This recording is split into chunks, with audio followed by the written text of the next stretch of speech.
여러분 안녕하세요. 콘텐츠로 인생을 바꾼 남자 남시현 작가입니다. 먼저 제 소개를 드리겠습니다. 저는 현재 마케팅 콘텐츠를 기획하고 제작하는 마케팅 회사에서 대표로 일하고 있고 콘텐츠 제작 분야에서 12권의 책을 출간한 작가이기도 합니다. 2009년부터 지금까지 남시현닷컴이라고 하는 티스토리 블로그에 많은 글을 써왔고 미디어 분야에서 파워 블로거로 선정되기도 했었습니다.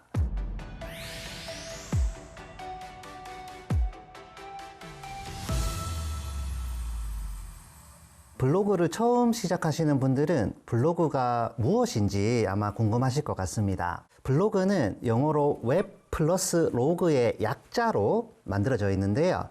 웹 같은 경우에는 인터넷을 뜻한다고 보시면 되고, 로그 같은 경우에는 이제 기록한다 라는 의미가 있습니다. 그래서 블로그라는 용어 자체가 인터넷에 쓰는 일기라는 뜻이거든요. 블로그라고 하는 플랫폼은 원래는 인터넷에 공개적으로 일기를 쓰는 플랫폼이었던 거예요. 원래 제가 처음 블로그를 시작했던 것은 기록하고 싶었기 때문이었습니다. 내 하루를 기록을 하고 내 생각을 기록을 하고 또 내가 본 세상을 기록하고 무엇보다 제 인생을 기록을 해두고 싶었기 때문에 블로그를 시작하게 되었었는데요. 당시에는 블로그라는 용어조차 생소했던 시절이었거든요. 그때는 식당에서 음식 사진을 찍다가 쫓겨나기도 하고 또 한겨울에 야외에서 사진을 찍다가 손에 동상이 걸린 적도 있었습니다. 이런 기록들이 다른 사람들에게 도움이 될 거라고 생각을 했었습니다. 왜냐하면 저도 궁금한 게 있을 때 검색을 통해서 블로그 콘텐츠를 이렇게 찾아보곤 했었거든요. 그랬던 제가 블로그를 기반으로 오래도록 이렇게 콘텐츠를 만들고 활용하게 되면서 돈도 벌게 되고 책도 쓰게 되고 또 강연과 방송 출연도 다니게 되었고요. 현재는 기업을 운영하면서 지금 이 무대까지 제가 설 수 있게 되었습니다. 스펙도 배경도 없던 평범한 사람도 꾸준한 기록을 통해서 인생을 바꿀 수 있다라는 부분을 말씀드리고 싶은데요. 이렇게 말하면 작가님이 글을 잘 쓰니까 그런 거 아닌가라고 질문하시는 분도 계실 것 같습니다. 그래서 제 강의를 들었던 수강생분들의 얘기를 한번 해보겠습니다. 평생 가족 뒷바라지만 하시던 50대 주부님이 계셨습니다. 처음에는 나 같은 아줌마가 무슨 블로그 글을 쓰냐 하면서 주저하셨었거든요. 그래서 제가 매일 반찬 만드는 것을 촬영해서 올려보시라 이렇게 말씀드렸었는데요. 지금 그분은 요리 블로그를 운영하면서 남편분 월급보다도 더 많은 돈을 버는 이 푸드 인플루언서로 활동하고 있습니다. 또 정년 퇴직을 하고 등산을 다니시던 60대 선생님도 있었습니다. 이분은 산행 일지를 블로그에 기록하면서 다양한 정보를 제공을 해왔었는데 지금은 아웃도어 브랜드에서 협찬도 받고 또 전국에 있는 지자체와 협업하면서 여행 작가로서 제2의 전성기를 누리고 계십니다. 이런 사례가 특별한 얘기라고 생각하실 수도 있겠습니다. 하지만 블로그는 여전히 스펙도 나이도 그리고 자본금도 따지지 않는 기회의 땅이다, 이런 말씀을 꼭 드리고 싶고요. 이 블로그와 글쓰기는 사실은 평범한 사람들이 가장 쉽게 창작을 할 수 있는 이 콘텐츠 플랫폼이거든요. 그래서 글쓰기는 복잡한 머릿속을 정리를 또 해줍니다. 그래서 나이가 들수록 생각은 많아지는데 정리가 잘 안 되시는 분들이 많으실 거예요. 어제 있었던 일, 그리고 내일 걱정, 옛날 추억들, 이런 것들이 뒤엉켜 있습니다. 이걸 머리로만 생각을 하면은 잡념이 되지만 글로 쓰면 정리를 할 수 있습니다. 그래서 블로그에 오늘 친구와 다퉜는데 마음이 이렇다라고 딱 3줄만 한번 써보시면 신기하게도 객관적으로 나를 돌아보게 됩니다. 아, 내가 이래서 화가 났구나 라는 식으로 마음이 차분해질 수 있습니다. 블로그에서 새로운 친구를 만날 수도 있습니다. 은퇴를 하고 나면 만나는 사람이 급격히 줄어든다고 합니다. 그래서 블로그 세상은 다릅니다. 내가 좋아하는 베란다 텃밭 사진을 올리고 글을 쓰면 부산에 사는 김씨, 미국에 사는 박씨가 찾아옵니다. 블로그는 기본적으로 공통된 관심사를 기반으로 네트워크가 만들어지는 이런 구조를 갖고 있거든요. 그래서 나의 관심사를 공유하는 사람들과 연결되는 이런 기쁨은 오프라인에서는 찾기 힘든 이런 경험입니다. 직장을 그만두면 명함이 사라지잖아요. 그래서 블로그는 은퇴 없는 명함이 되기도 합니다. 예를 들어 여러분께서 1년 동안 매일 동네 맛집을 기록했다고 해보겠습니다. 1년 뒤에 여러분은 백수가 아니라 우리 동네 맛집 전문가가 되어 있을 거예요. 육아 일기를 꾸준히 쓰면 육아 멘토가 됩니다. 평범한 일상도 꾸준히 기록하면 비범한 역사가 될 수 있습니다. 그래서 그 기록이 쌓여서 여러분을 증명하는 새로운 명함이 될 수도 있습니다. 작가님, 블로그로 돈을 벌 수 있다고 하던데 진짜인가요? 라고 아마 마음속으로 물어보시는 분들이 많으실 것 같아요. 평범한 일반인이 할 수 있는 온라인 매체들 중에서 가장 빠르고 손쉽게 수익 창출을 할 수 있는 플랫폼이 바로 블로그입니다. 이때 여러 가지 방법이 있는데요. 가장 대표적인 블로그 수익 창출 방법은 광고 수익입니다. 그래서 블로그 본문이나 화면 주변에 광고를 배치를 해서 광고 수익을 얻는 방법인데 가장 손쉬우면서도 간단한 이런 방법입니다. 하지만 이 방법은 방문자 수가 좀 많아야 적절한 수익을 얻을 수가 있고요. 또 다른 방법으로는 체험단 리뷰 형식이 있습니다. 특히 이 방법은 주부님들이나 아니면 여성분들이 선호하시는 이런 방식입니다. 음식점이나 미용실 같은 이런 시설을 이용을 하시고 나중에 자신의 블로그에 사진도 올리고 글도 쓰면서 후기를 남겨주는 이런 방식이라고 할 수 있겠습니다. 이외에도 제휴 마케팅 방식도 인기가 있는데요. 내가 직접 물건을 만들거나 재고를 쌓아둘 필요가 없다는 이런 장점이 있는 방식입니다. 내가 특정 제품을 소개를 하고 추천을 하면서 구매 링크를 블로그에서 제공을 하고요. 이 링크를 통해서 구매가 발생하면 일정 비율만큼 수수료를 받는 이런 방식입니다. 블로그에 연재한 글을 엮어서 책으로 출간하는 것처럼 지식 판매 방식도 있습니다. 제가 많이 하는 거죠. 네, 광고나 체험단, 제휴 마케팅, 지식 판매, 이 모든 것들의 공통점이 꾸준한 글쓰기가 기본이 되어야 한다라는 점을 꼭 기억을 해주시면 좋겠습니다.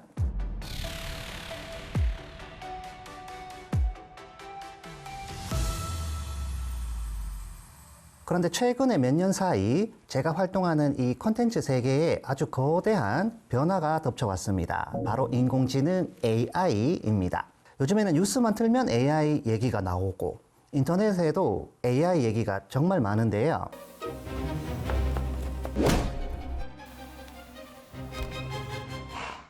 콘텐츠를 제작하는 사람 입장에서는 솔직히 좀 불안한 느낌이 들기도 합니다.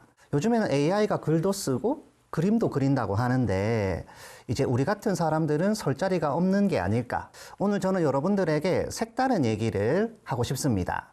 AI 시대야말로 인생의 경험이 풍부한 사람들이 가장 빛날 수 있는 이 기회의 장이다 라고 하는 내용입니다. 왜냐하면 이 AI는 기술은 가지고 있지만 경험을 가지고 있진 않거든요. 그래서 여러분들이 가지고 있는 소중한 경험 그리고 지혜를 AI라고 하는 이 똑똑한 비서에게 맡겨서 AI 시대에도 콘텐츠가 어떻게 돈이 되고 브랜드가 되는지 그 방법을 하나씩 풀어보겠습니다. 과거에는 저희가 책을 쓰려고 하면 원고지에 펜을 이렇게 꾹꾹 눌러서 써야 했습니다.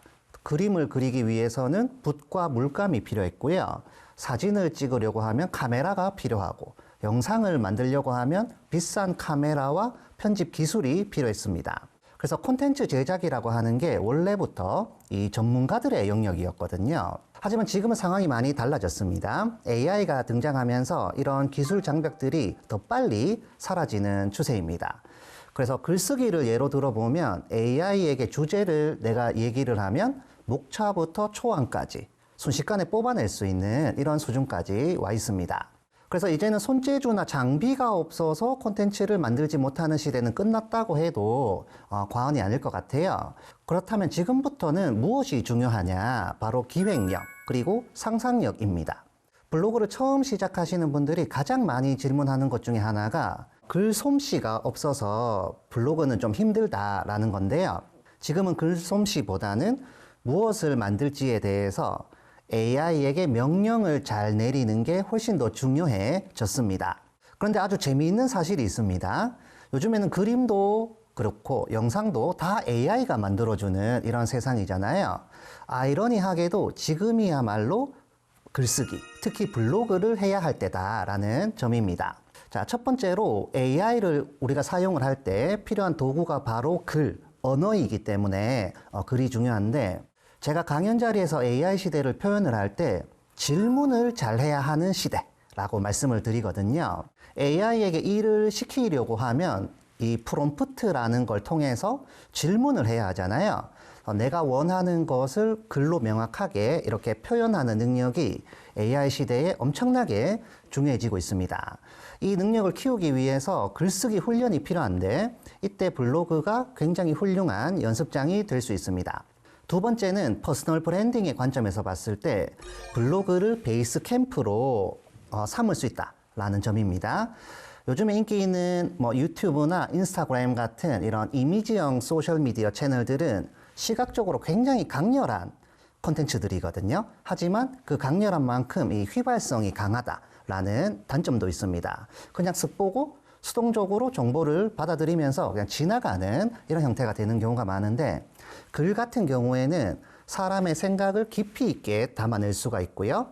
그리고 무엇보다 글은 만드는 사람 입장에서 사진이나 영상보다 만들어내기가 훨씬 더 쉽습니다. 그래서 나의 전문성 혹은 나의 철학, 나의 오래된 경험들, 생각들 이런 것들을 기록하기에 여전히 블로그만한 곳이 없다라고 말씀드리고요. 그리고 또 영상을 만들려고 하면 대본이 필요하고 소셜미디어 채널을 운영한다고 하더라도 설명 글이 필요한 것이거든요.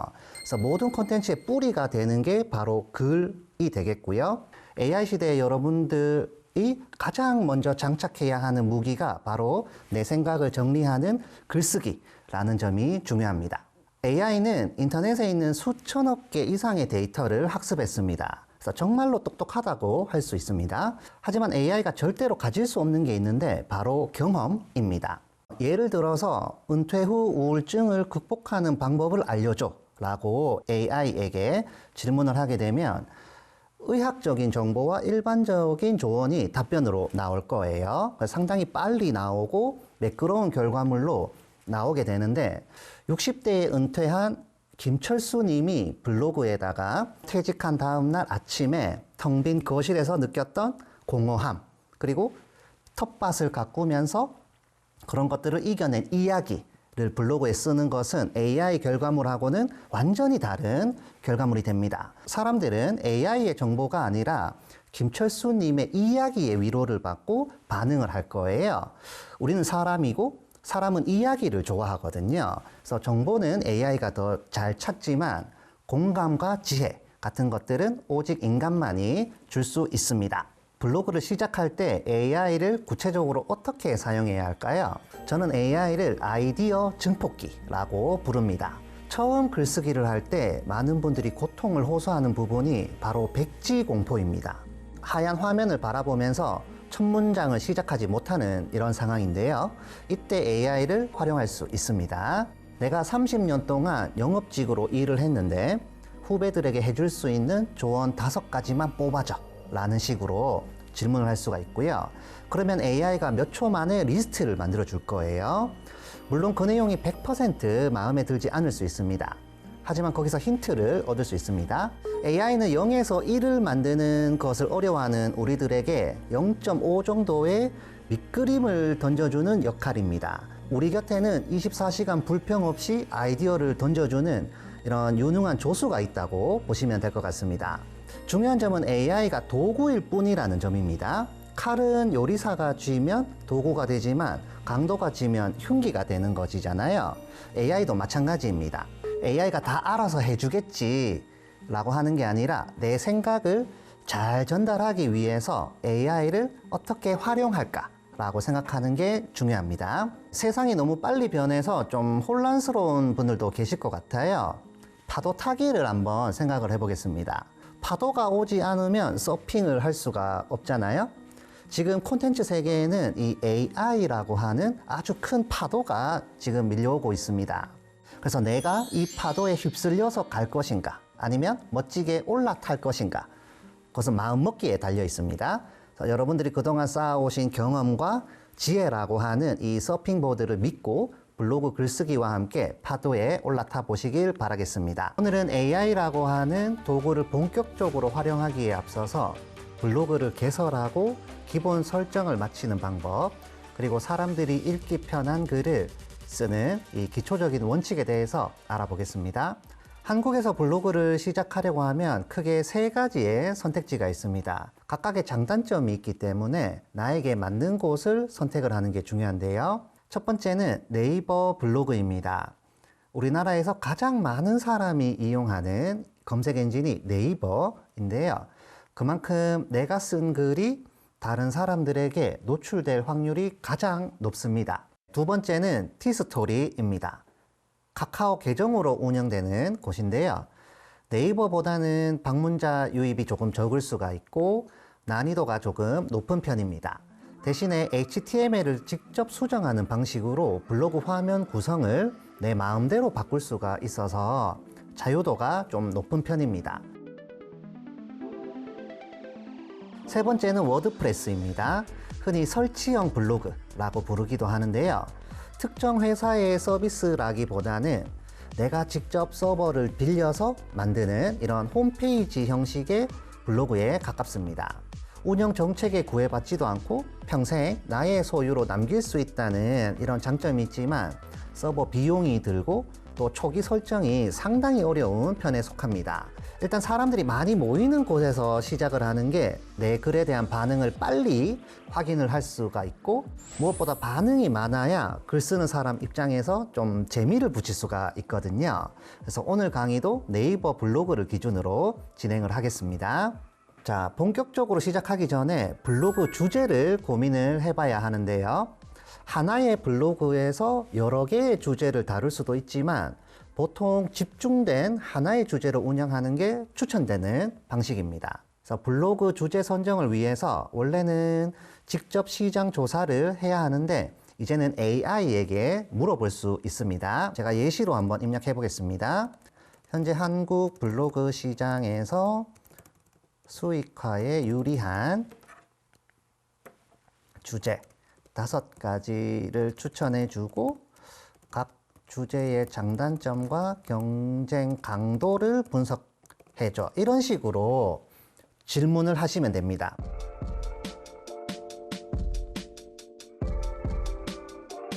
지금 결과물이 나와 있습니다. 여러 가지 이런 결과들이 나올 텐데 이 중에서 나에게 잘 맞는 이런 주제가 있는지 보시면 되고 꼭 여기에서 추천된 주제를 하실 필요는 없으세요. AI가 추천한 주제는 말 그대로 그냥 추천이 된 거지 반드시 여기 중에 있는 것 중에서 하라는 법은 없습니다. 관심사가 아닌데도 주제를 선정해서 하시는 분들은 빨리 그만두는 경향이 있습니다. 네, 그래서 평소에 예를 들어서 주식에 관심도 없는데 돈이 된다는 이유만으로 경제 블로그를 시작을 하시게 되면은 10명 중에 9명은 석 달을 못 버티고 그만두게 됩니다. 네, 왜냐하면 이때 관심 분야가 아니기 때문에 글 쓰는 게 굉장히 고통스럽고 글을 많이 못 쓰는 이런 현상이 나타나게 됩니다.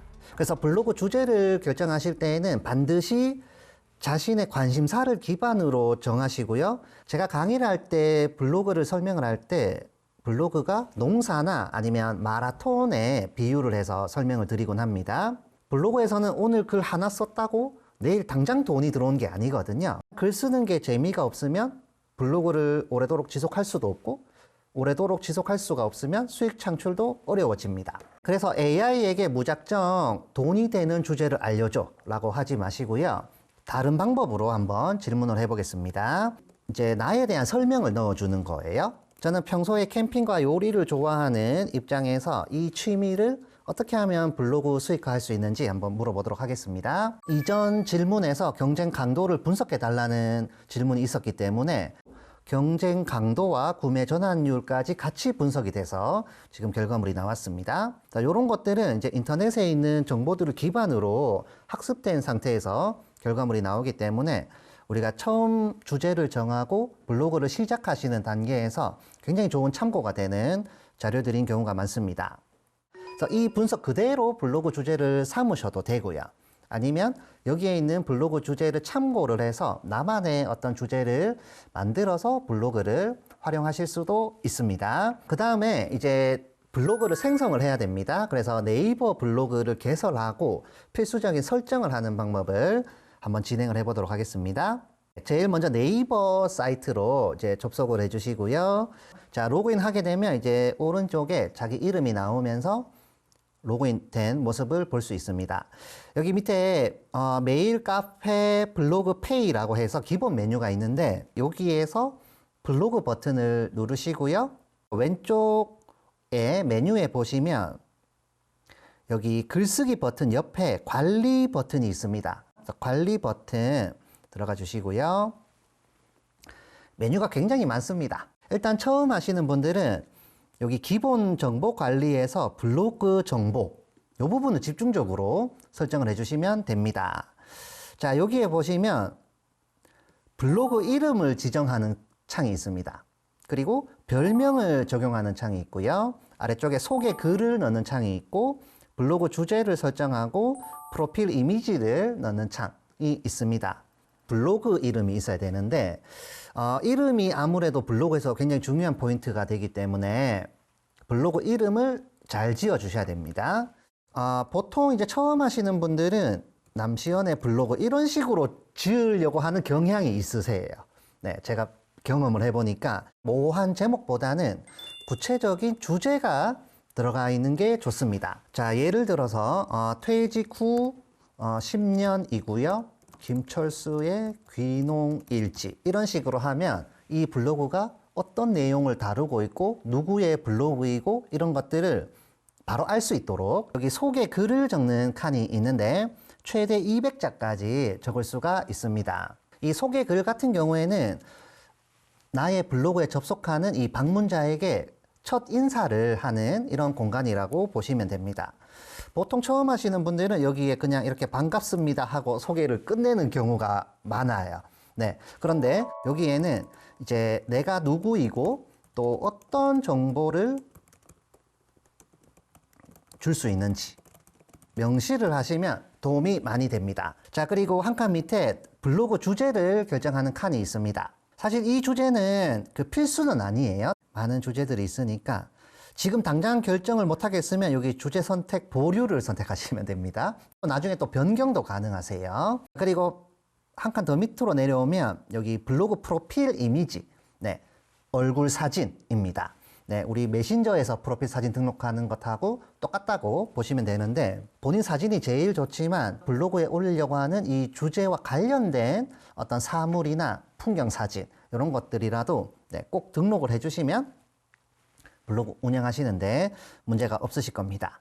여기 등록 버튼 눌러서 등록하시면 됩니다. 그리고 다 등록이 되면 밑으로 쭉 내려서 여기 있는 확인 버튼 눌러서 마무리를 해주시면 되겠습니다. 블로그 이름과 별명 그리고 소개 글 작성에 어려움을 겪는 분들이 많습니다. 네, 그래서 블로그 시작도 하기 전인데 블로그 별명이 없어서 못 하시는 분들도 의외로 많으시거든요. 그래서 이런 어려움을 겪는 분들을 위해서 AI 활용을 해보겠습니다.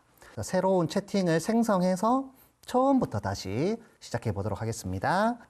자, 일단 지금 블로그 이름과 별명 그리고 소개 글을 작성을 해야 됩니다. 나는 40대 직장인이고 주말마다 캠핑을 다니는 블로그를 만들 거다. 네, 여기서 캠핑은 예시이고요. 선생님들께서 여러분들께서 원하는 주제를 넣어주시면 됩니다. 자, 3040 남성들이 공감할 만한 센스 있고 위트 있는 이 블로그 이름과 닉네임을 10개 추천해달라. 한번 해보겠습니다. 센스 있는 캠핑 블로그 이름 앤 닉네임 추천 10가지가 지금 나왔습니다. 약간 좀 위트 있게 나오는 게 아무래도 블로그에 잘 어울립니다. 여기에 닉네임 추천 10가지를 받았는데 만약에 마음에 드는 게 없는 경우도 있거든요. 네, 그럴 경우에는 여기에 추가로 10개를 다시 추천해 달라 이런 식으로 계속 질문을 하면서 원하는 답변이 나올 때까지 질문을 이어가시면 되겠습니다. 자, 그리고 이제 소개 글을 작성을 해야 되는데 소개 글은 다음과 같은 프롬프트로 한번 입력을 해보세요. 방문자에게 신뢰감을 주면서도 친근한 말투로 3줄짜리 블로그 프로필 소개 글을 써줘. 이런 식으로 하면 소개 글이 나오게 되겠습니다.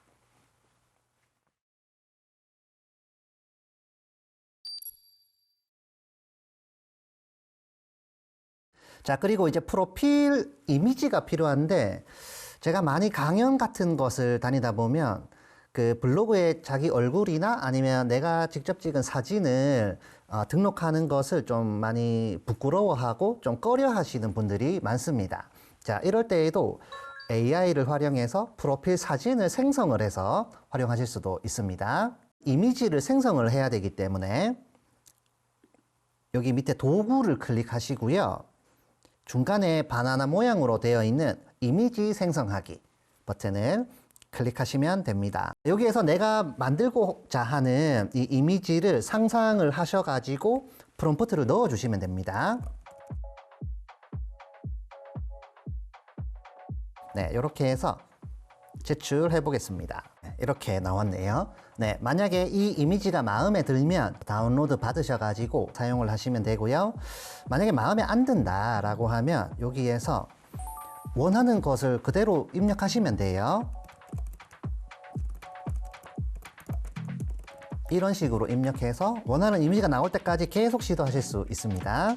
마음에 드시면 여기 있는 이미지를 다운로드 하신 다음에 나중에 블로그에 등록하셔서 사용을 해줄 수 있겠습니다. 네, 이렇게 하면 블로그 기본 설정이 끝나게 됩니다. 블로그 글쓰기 버튼을 클릭하게 되면 상단에 제목 칸이 있고요. 아래쪽에 본문 칸이 있고 딱 두 칸밖에 없거든요. 제일 먼저 블로그 글 제목을 작성하셔야 됩니다. 제목은 사람들이 내 글을 방문하고 내 글에 들어오게 할 때 굉장히 중요한 이 요소가 되고요. 블로그 제목 같은 경우에는 굉장히 구체적인 정보를 담고 있는 게 좋습니다. 자, 예를 들어서 강남역 직장인이 추천하는 가성비 김치찌개 맛집 3곳 이런 식으로 구성을 하시면 구체적인 지명도 들어가 있고 메뉴 이름도 들어가 있고 그리고 또 좋은 게 여기 숫자 같은 게 들어가면 굉장히 신뢰성이 있고 주목도가 높아지는 경향이 있거든요. 블로그는 기본적으로 검색을 통해서 사람들이 유입이 되고 또 제목의 가중치가 높기 때문에 제목을 신중하게 짓는 게 무엇보다 중요합니다. 자, 그리고 이제 본문을 작성해야 되는데 요즘은 사람들이 70% 이상의 사람들이 스마트폰으로 블로그 글을 본다고 합니다. 글자가 너무 빽빽하게 뭉쳐 있으면 읽지 않고 그냥 나가버릴 수도 있거든요. 그래서 본문 글을 작성하실 때에는 줄바꿈이나 어떤 강조 표시 혹은 이미지 같은 것들을 넣어서 블로그의 장점을 활용을 해주셔야 됩니다. 다음으로 글의 흐름을 만들어야 됩니다. 어떻게 시작할지 이제 막막하신 분들은 제가 말씀드리는 순서를 한번 따라서 써보시면 좋겠습니다. 제일 먼저 서론으로 글을 쓰는 이유와 그리고 독자가 얻을 수 있는 이익을 제시하는 게 좋습니다. 자, 예를 들어서 요즘 물가가 너무 비싸죠? 단돈 8,000원에 푸짐하게 먹을 수 있는 식당을 발견했습니다. 이렇게 하면 이제 궁금증도 들고 안 읽어볼 수가 없게끔 이렇게 만들어 주실 수가 있고요. 그 다음에 본론에서는 실제로 이 식당의 어떤 위치라든지 가격이라든지 뭐 맛평가 그리고 뭐 주차라든지 아니면 나만의 뭐 팁 이런 것들을 이제 사진하고 잘 버무려서 배치를 해주시면 됩니다. 그리고 결론 부분이 있습니다. 결론 부분에는 지금까지 내용을 요약해 주시면 도움이 되고요. 그리고 독자 반응을 이제 유도하면서 지도 같은 것들을 추가를 해가지고 사람들이 좀 쉽게 여기를 찾아갈 수 있도록 해주시면 되겠습니다.